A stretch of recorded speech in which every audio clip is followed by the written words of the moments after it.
প্রতি বছর হাজার হাজার স্টুডেন্ট এই নিটের জন্য প্রিপারেশন শুরু তো করে, কিন্তু কতজন শেষ করতে পারে? আর যারা শেষ করতে পারে তারাই কিন্তু শুধু মেডিকেল কলেজে বসে থাকে, আর যারা শেষ করতে পারে না তারা হয় হারিয়ে যায়, নয় বা ড্রপ এরকম একটা লুপে ঘুরতে থাকে। আজকে এই ভিডিওতে তোমাদের সঙ্গে সেটাই শেয়ার করব যে একটা নিট 2027-এ ড্রপারদের জন্য কি স্ট্র্যাটেজি হওয়া উচিত এবং কোন জিনিসগুলো তারা ফলো করে না বলে সারা বছর পড়ার পরেও তারা চান্স পায় না, এবং একদম শেষে থাকছে 15টা এমসিকিউ যেটা তোমাকে ডিসাইড করতে হেল্প করবে যে অ্যাকচুয়ালি তুমি কোন জায়গাতে আছো। So without any further delay চলো ভিডিওটা স্টার্ট করি। Hello everyone, I am Deblina, a final year medical student from Malda medical college and hospital. আজকের ভিডিওতে বেশ কতগুলো স্টেপসের মাধ্যমে তোমাদেরকে বোঝাবো যে একজন ড্রপার হিসাবে যদি এখন থেকে কেউ প্রিপারেশন শুরু করে তাহলে তার প্রিপারেশন স্ট্র্যাটেজি ঠিক কেমন হওয়া উচিত, কি কি জিনিস ইনক্লুডেড থাকা উচিত, কোন জিনিসগুলো একদম বাদ দিয়ে দেওয়া উচিত, সবকিছু থাকবে আজকের ভিডিওতে। বাট তার আগে তোমাদের সঙ্গে কিছু শেয়ার করতে চাই, চলো সেটা একটু দেখে নাও। একটা নিট অ্যাসপিরেন্টের লাইফে সবচেয়ে বড় ইলিউশন কি? সে যেভাবে নিটের প্রিপারেশনটা করছে সে ভাবছে সে যে রুটিনটাতে চলছে সেই রুটিনটা তার জন্য একদম বেস্ট। মানে সে সকালে উঠছে, লেকচার দেখছে, নোটস বানাচ্ছে, পিআইকিউ সলভ করছে, এবং কখনো মক টেস্ট দিচ্ছে, কখনো দিচ্ছে না, কখনো অ্যানালিসিস করছে, কখনো করছে না। তাহলে সে যদি ভেবে থাকে সে যে নিট 2027-এর জন্য প্রপার ওয়েতে প্রিপারেশন নিচ্ছে, তাহলে একদমই না। সে অ্যাকচুয়ালি আরেকটা ড্রপ ইয়ারে প্রিপেয়ার করছে নিজেকে। এখন তোমাদের মনে হতে পারে যে এটার কি প্রুফ আছে, তো চলো তোমাদের প্রুফ দেখাই। একটা এনসিইআরটি লাইন চলো আমরা একসাথে পড়ি। A thin muscular wall called the inner atrial septum separates the right and the left atria, whereas a thick wall, the interventricular septum, separates the left and right ventricles. The atrium and the ventricles of the same sides are also separated by a thick fibrous tissue called the atrioventricular septums. এরপরে স্ক্রিনে একটা question আসছে, চলো আমরা সেটা solve করবার চেষ্টা করি। 1 2 3। এখন তোমরা ভালো করে ভেবে বলো যে এই প্রশ্নটা সলভ করবার সময় তোমাদের ব্রেন সেল কখন সবচেয়ে বেশি কাজ করেছে? কোশ্চেনটা পড়বার সময় নাকি কোশ্চেনটা সলভ করবার সময়? নিশ্চয়ই কোশ্চেনটা সলভ করবার সময়, কারণ এখানে আমরা যে স্টাডি টেকনিক ইউজ করেছি সেটা হচ্ছে অ্যাক্টিভ রিকল টেকনিক। এটাই কিন্তু একজন অ্যাভারেজ স্টুডেন্ট এবং একজন টপার স্টুডেন্টের মধ্যে ডিফারেন্স ক্রিয়েট করতে হেল্প করে। তোমাদের মনে হতেই পারে যে এরকম আরো কোশ্চেন আমরা কোথায় পাবো। আমি সেই জন্য তোমাদের পার্সোনালি সাজেস্ট করতে চাই মেমোনিট অ্যাপ, এবং ওই অ্যাপটা ডাউনলোড করলে ওখানে একটা সার্জি সেকশন তোমরা পাবে, যেটা আমি অলরেডি এখানে মেনশন করে দিচ্ছি। তো ওখানে ফিজিক্স, কেমিস্ট্রি, বায়োলজির এনসিইআরটির প্রত্যেকটা লাইন থেকে প্রায় 45,000 প্লাস কোশ্চেন কিন্তু তোমরা এখানে পেয়ে যাবে। এই কোশ্চেনগুলো সলভ করলে এনসিইআরটির ফিজিক্স, কেমিস্ট্রি, বায়োলজিতে আর কোনো কোশ্চেনই বাকি থাকবে না। কোশ্চেনগুলো কিন্তু পুরোপুরি বানানো হয়েছে নিটের প্যাটার্ন ওয়াইজ, নিট 2026 এর পেপার দেখে তারপরেই কিন্তু বানানো হয়েছে। তো এই কোশ্চেনগুলো তোমরা যদি সলভ করো তাহলে একদিকে যেমন তোমাদের কনসেন্ট্রেশন বাড়বে, তেমনই তোমাদের অ্যাটেনশন পাওয়ারও কিন্তু বাড়বে। এরপরে আমরা যে প্রবলেমটা নিয়ে কথা বলবো সেটা হচ্ছে রিভিশন। আধা স্টুডেন্ট পড়ে তো নেয়, কিন্তু তারা নেক্সট লেকচারে কত তাড়াতাড়ি যাব সেটার দিকেই বেশি ধ্যান দেয়। সেই জন্য নেক্সট লেকচার করতে গিয়ে আগের লেকচারে রিভিশন হয় না। তো সেই রিভিশন যাতে প্রপার হয় তার জন্য মেমোনিট নিয়ে এসছে নিউরন জি অপশন। এখানে কি কি আছে চলো দেখে নিই। এই নিউরন জি তোমাদের জন্য অটোমেটিক পার্সোনালাইজড রিভিশন স্কেডিউলের কাজ করবে। মানে সার্জিতে তোমরা আজকে যে কোশ্চেনগুলো করলে সেই কোশ্চেনগুলো কিন্তু 24 ঘন্টা পর চলে যাবে নিউরন জি লেভেল 1-এ, এবং তারপরে সেখান থেকে কোনো কোশ্চেন ঠিক হলো কি ভুল হলো তার উপর ডিপেন্ড করে ডে 3-তে নিউরন জি যে লেভেল 2-তে তোমাদের কিছু কোশ্চেন চলে যাবে। আর যদি ভুল করো তাহলে কিন্তু নেক্সট মানে আর লেভেলে যাবে না, তো যেই লেভেলে ছিল সেই লেভেলেই থেকে যাবে। এইভাবে তোমরা যদি 7টা লেভেল ক্রস করতে পারো তাহলে কিন্তু তোমাদের সেই কনসেপ্টটা একদমই কিন্তু তোমাদের পার্মানেন্ট মেমোরিতে শিফট হয়ে যাবে এবং লক হয়ে যাবে। তো সেটা কিন্তু ভোলার চান্স কিছু থাকবে না, এবং রিভিশনের জন্য আলাদা করে কিছু করতে হচ্ছে না। মেমোনিট কিন্তু নিজেই তোমাদের জন্য একটা প্রপার রিভিশন স্ট্র্যাটেজি বানিয়ে দিচ্ছে। অনেকের মনে হতেই পারে দিদি এত কথা তো বলছো, কিন্তু প্রুফ কি? তোমরা অলরেডি আমি স্ক্রিনে মেনশন করে দিয়েছি নিট 2026 এর 98% কোশ্চেন কিন্তু এখান থেকেই এসেছে। তো এটা কোনো কোইন্সিডেন্স নয়, তার প্রুফ আমরা মেমোনিট অ্যাপেই কিন্তু শেয়ার করে দিচ্ছি। কে আমাকে বলো দিদি একটা ডেলি টাইম টেবিল বানিয়ে দাও বা ডেলি রুটিন বানিয়ে দাও, এটাতেও কিন্তু মেমোনিট তোমাদের হেল্প করবে। তোমরা মেমোনিটের যে গাইডেড লার্নিং অপশন আছে ওখানে গিয়ে বুট ক্যাম্প বলে যে জায়গাটা আছে ওখানে গেলে তোমরা দেখতে পাবে 270 ডেজের কিন্তু একটা সুন্দর করে যে টাইম টেবিল হয় বা রুটিন হয় সেটা কিন্তু বানিয়ে দেওয়া আছে। তাই তোমরা যারা এতক্ষণ পর্যন্ত মেমোনিট অ্যাপ সম্বন্ধে সবকিছু দেখলে তারা অবশ্যই কিন্তু প্লে স্টোরে যাও, মেমোনিট অ্যাপটা ইনস্টল করো এবং নিজেকে চ্যালেঞ্জ দাও। এখানে যে NCERT line to line series আছে সেখানে গিয়ে তোমরা অবশ্যই 15টা কোশ্চেন ট্রাই করো এবং নিজেদের কি রেজাল্ট রেজাল্ট পেলে সেটা আমাকে অবশ্যই জানিও। All the links are given in description box below. এবং তার সাথে তোমরা যদি আমার কুপন কোড ইউজ করো তাহলে কিন্তু অবশ্যই তোমরা ডিসকাউন্টও পেয়ে যাবে। সো আজ থেকেই কিন্তু তোমার গভর্নমেন্ট এমবিবিএস এর জার্নি শুরু হচ্ছে। সো চলো একসাথে শুরু করি, অ্যান্ড আই হোপ তোমরা অনেক সাকসেসফুল হবে। ভিডিওটা শুরু করার একদম প্রথম পয়েন্ট হিসেবে যেটা বলবো সেটা হচ্ছে অ্যাকসেপ্ট দ্য ট্রুথ। যতক্ষণ আমরা নিজেদের সত্যিটাকে অ্যাকসেপ্ট না করতে পারছি ততক্ষণ কিন্তু আমরা একটা নতুন ভাবে স্টার্ট কখনো করতে পারবো না। আমি জানি নিট 2026 এ তোমরা যারা এক্সাম দিয়েছো তারা অনেক রকমের নাম্বার পেয়েছো। কেউ 200 ঘরে পেয়েছো, কেউ 300 ঘরে, কেউ 400 ঘরে, কেউ 500 ঘরে, এবং হয়তো অনেকে ড্রপারও। আবার অনেকে এরকমও থাকবে যারা হয়তো 1 নাম্বার বা 2 নাম্বারের জন্য চান্স পাবে না, কিন্তু তাদের মনে হচ্ছে যে তারা সিলেকশন রেঞ্জের বাইরে, তাই তারা আবার নতুন করে প্রিপারেশন শুরু করতে চায়। সবার আগে নিজের রেঞ্জটা বুঝতে হবে, কারণ যেহেতু আমরা একদম স্ক্র্যাচ থেকে প্রিপারেশন শুরু করব, মানে একদম জিরো থেকে। আমি ধরেই নেব যে এই ভিডিওটা যারা দেখছো তারা একদম জিরোতে আছো, কিচ্ছু জানো না, কিন্তু বেসিক্যালি বা টেকনিক্যালি জিরোতে আমরা কেউ থাকি না। কিছু না কিছু প্রিপারেশনস আমাদের সবার থাকে। তো সেইটার বেসিসে নিজেরকে লেভেল তুমি নিজে করবে, সেই জন্য নিজের ট্রুথটা অ্যাকসেপ্ট করা খুব দরকার। যে যেটাই পেয়ে থাকো না কেন, যদি কমফোর্টেবল ফিল করো তাহলে অবশ্যই কমেন্ট সেকশনে লিখতে পারো যে দিদি আমি এই নাম্বারটা পেয়েছি, বা আমি এখান থেকে আমার জার্নি শুরু করছি, এবং আলটিমেটলি আমি নিট 2027 এ একটা গভর্নমেন্ট এমবিবিএস এর সিট নিয়েই তবে ছাড়বো। সেকেন্ড পয়েন্টে আমি যেটা বলবো সেটা হচ্ছে ড্রপারদের সবচেয়ে বড় মিস্টেকের কথা। দুটো জিনিস ড্রপাররা খুব মিস্টেক করে। 1 নম্বর পয়েন্টে এটা ভাবতে শুরু করে যে তাদের কাছে প্রচুর প্রচুর টাইম আছে আর তাদেরকে সবকিছু খুব ডিটেলসে পড়তে হবে। ফার্স্ট থিং, তোমার কাছে প্রচুর টাইম নেই। তোমার মনে হচ্ছে তোমার কাছে প্রচুর টাইম আছে, বাট এই যে একটা বছরই আছে, 365 দিনই আছে। যদি আমি খুব স্পেসিফিকলি হিসেব করি তাহলে 365 দিনও নেই, 11 মাস আছে, 10.5 মাস আছে। তো এই টাইমটার মধ্যে কিন্তু তোমাকে পুরোটা র্যাপ আপ করতে হবে। তাই সবকিছু খুব ভালো করে পড়তে হবে, তোমাকে স্পেশালিস্ট হয়ে যেতে হবে, তোমাকে একদম মানে এক্সপার্ট হয়ে যেতে হবে, এটার কিন্তু কোনো মানে নেই। কোনো সাবজেক্টকেই এক্সপার্ট হওয়ার দরকার নেই। নিটে চান্স পেতে গেলে যতটুকু জানার দরকার ঠিক ততটুকুই তোমাকে জানতে হবে। তার জন্য আমাকে কতটুকু জানতে হবে সেটাও জানাটা দরকার। সেই জন্য নিজের সিলেবাস সম্বন্ধে যেন সম্পূর্ণ জ্ঞান থাকে। এরকম নয় যে যে যেখান থেকে যা পড়াচ্ছে আমি সব পড়তে শুরু করে দিলাম, একদম পিএইচডি লেভেলে বায়োলজি পড়ছি, না, আমার তো কোনো লাভ নেই। এই মিস্টেকটা কিন্তু ড্রপাররা খুব করে। এত বড় রিসোর্স বানিয়ে ফেলে পড়াশোনার জন্য যে শেষ অবধি গিয়ে লাস্ট মান্থে বা লাস্ট 15 দিনে সেটা রিভিশন করতে পারে না। পড়ো, জ্ঞান নাও, ক্ষতি নেই। এমবিবিএস এ এসে প্রচুর পড়া, প্রচুর জ্ঞানের জায়গা, পড়তেই থাকবে, শেষই হবে না। কিন্তু নিটের জন্য এত পড়ার কিন্তু কোনো দরকার নেই। তাই নিজের রিসোর্সকে লিমিট করো, এবং তোমার কাছে অঢেল টাইম নেই, নিজের টাইমটাকেও লিমিট করো। তার জন্য রেগুলার বেসিসে টু ডু লিস্ট বানাও, এবং কি পড়তে হবে কি না পড়তে হবে সেটা আগে ভালো করে জানো। আর এই নিটের প্রিপারেশন শুরু করবার আগে সবচেয়ে বেশি যেটা দরকার সেটা হচ্ছে ইমোশনাল পিক। আমি কেন বলছি ইমোশনাল পিক, কারণ আমরা সবাই প্রিপারেশন শুরু তো করে দিই, কিন্তু একটা 3-4 মাস পরে গিয়ে না একটা ডিপ আসে যখন প্রিপারেশন। এখন ধরো সবাই ড্রপ ইয়ার শুরু করছো, এখন ধরো সবার এক্সাম খারাপ হয়েছে, সবার রেজাল্ট খারাপ হয়েছে, সবাই সিলেক্টেড হওনি। এখন যতটা জোশ নিয়ে শুরু করবে, 1 বছর 2 বছর 1 মাস 2 মাস 3 মাস পর কিন্তু সেই জোশটা থাকবে না। তখন আস্তে আস্তে এখন যেটা 8 ঘন্টা 10 ঘন্টা পড়ছো, সেই পড়াটাই কিন্তু তখন কমে গিয়ে 1 ঘন্টা 2 ঘন্টা হয়ে যাবে। তো এই যে 30 মিনিট থেকে শুরু হয়ে 1 ঘন্টা 2 ঘন্টা 3 ঘন্টা 4 ঘন্টা, কোনো দিন 6 ঘন্টার গ্যাপ, কোনো দিন 6 মাসের গ্যাপ হয়ে গেল নিজের পড়ার মাঝখানে, সেটা কিন্তু কোনোভাবেই আসতে দেওয়া যাবে না। জাস্ট একটা জিনিস আমি সবসময় যখন বলি যে তোমাদের মানে ওই যে গ্যাপটা আসবে, যে পড়ার মাঝখানে যে গ্যাপটা, জাস্ট চোখটা বন্ধ করবে আর ভাববে যে এমন একটা দিন যেখানে তুমি মেডিকেল কলেজের সামনে দাঁড়িয়ে আছো, হাতে অ্যাডমিশন লেটার, অ্যালটমেন্ট লেটার, আর তোমার বাবা মা তোমার সামনে মেডিকেল কলেজের সামনে দাঁড়িয়ে আছে। তো এটার থেকে বেশি প্রাউড মোমেন্ট তো আর কিছু হয় না। জাস্ট এই প্রাউড মোমেন্টটা ইমাজিন করো and then back to the study.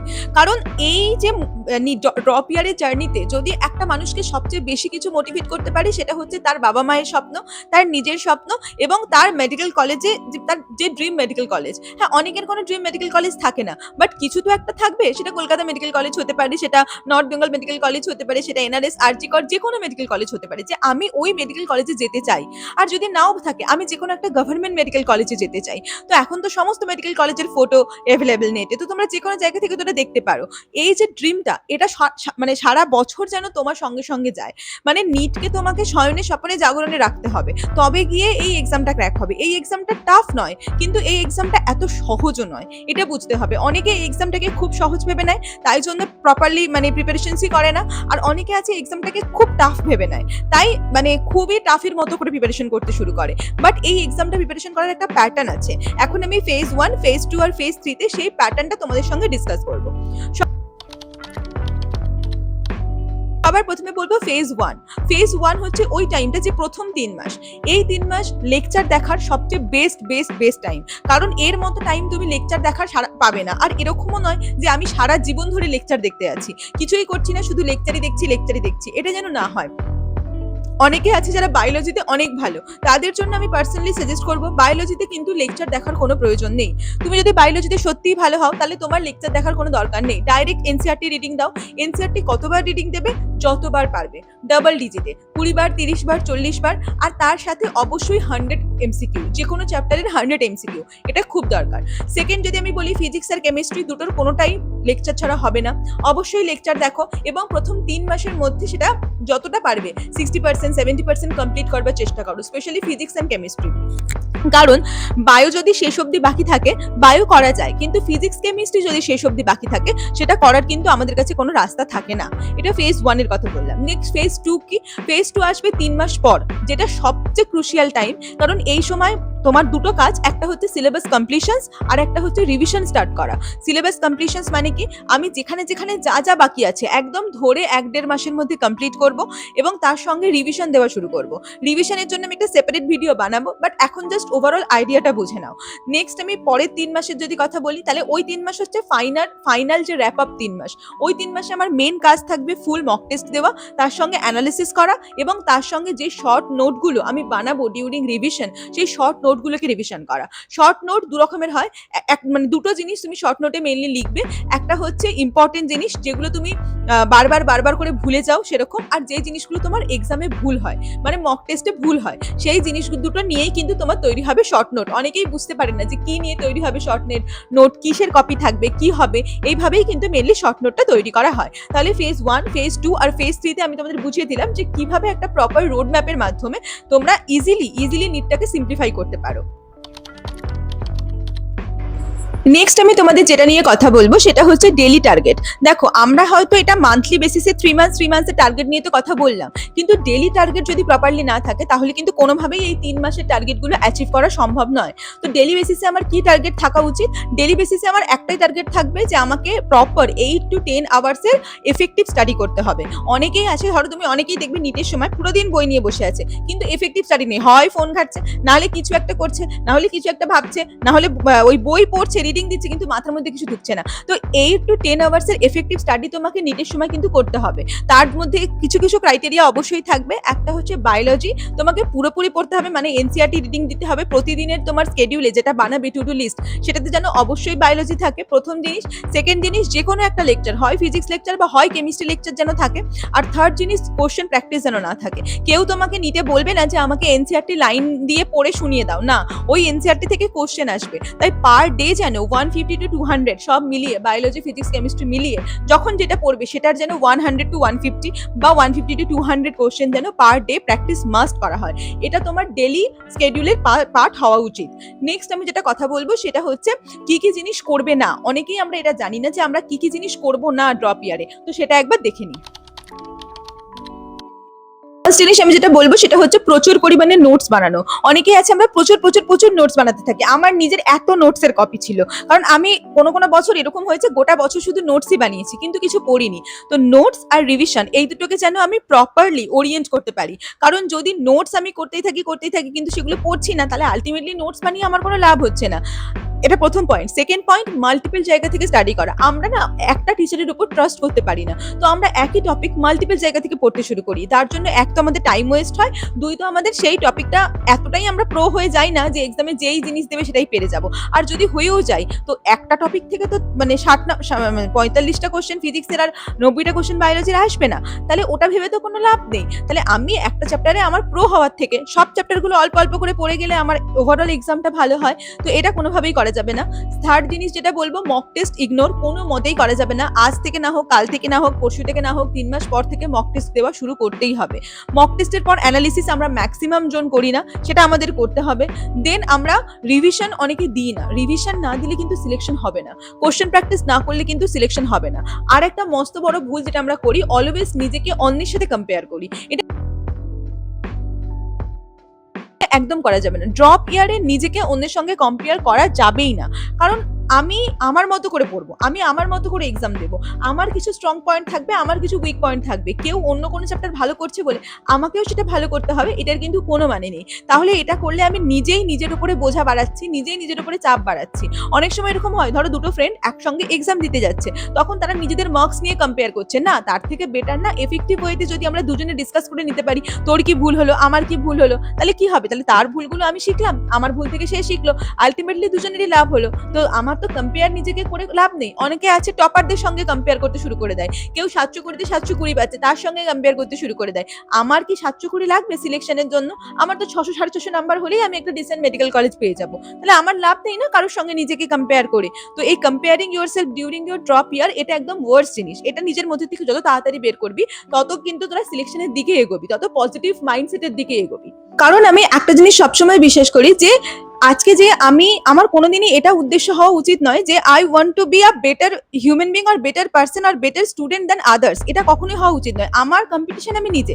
আমি কালকে যে ভার্সনটা পড়াশোনা করেছে, যে ভার্সনটা যদি 12 ঘন্টা পড়াশোনা করে থাকে, তাহলে আজকে আমাকে ওই ভার্সনটা থেকে 1% হলেও বেটার পড়াশোনা করতে হবে। এটা একটা মাইন্ডসেট যে কালকে যদি আমি 2 ঘন্টা পড়ে থাকি, আজকে আমাকে 3 ঘন্টা পড়তে হবে। 3 ঘন্টা না হোক, অ্যাটলিস্ট 2.5 ঘন্টা পড়তে হবে। তো নিজেকে নিজের প্রপার কম্পিটিটর বানাও, তাহলেই কিন্তু সিলেকশনের দিকে এগোবে। কারণ অন্যের সাথে অন্যের কম্পিটিশন করতে গেলে অনেক কিছু নিয়ে কম্পিটিশন করতে হয়, বাট সেটার কোনো প্রয়োজন নেই।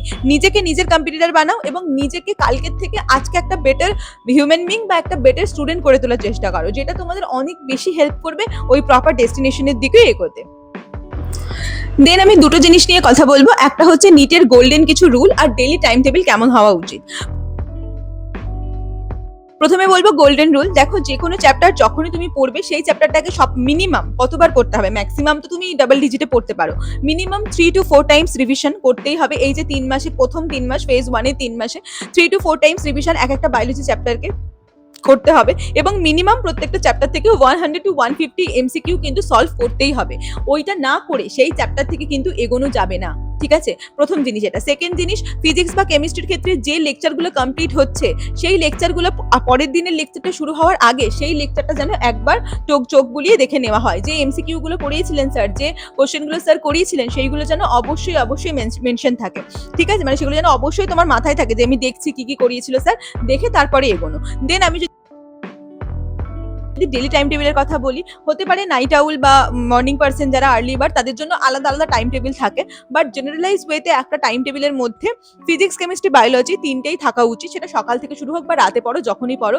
আমি বেসিক্যালি সকালের বেসিসে যদি বলি, তাহলে সকাল ধরো 7টা বা 8টা থেকে তুমি উঠলে, তারপরে 2 থেকে 2.5 ঘন্টা তোমার বায়োলজিতে দেবে, অ্যান্ড তারপরে ফার্স্ট রিডিং এর জন্য, তারপর তুমি সেখান থেকে কোশ্চেন প্র্যাকটিস করলে 1 আওয়ারের, অ্যান্ড আফটার দ্যাট তুমি যে কোনো একটা লেকচার দেখতে শুরু করলে ব্রেকফাস্ট করবার পর, টিফিন করবা ব্রেকফাস্ট করবার পর, তারপরে একটা লাঞ্চের আগে মোটামুটি একটা লেকচার কমপ্লিট করলে, লাঞ্চের পর এখন একটু রেস্ট নিতে পারো, কারণ পরের দিকে গিয়ে ওই 2 থেকে 5টা ওই টাইমটা আমরা আর মানে জাগবো না।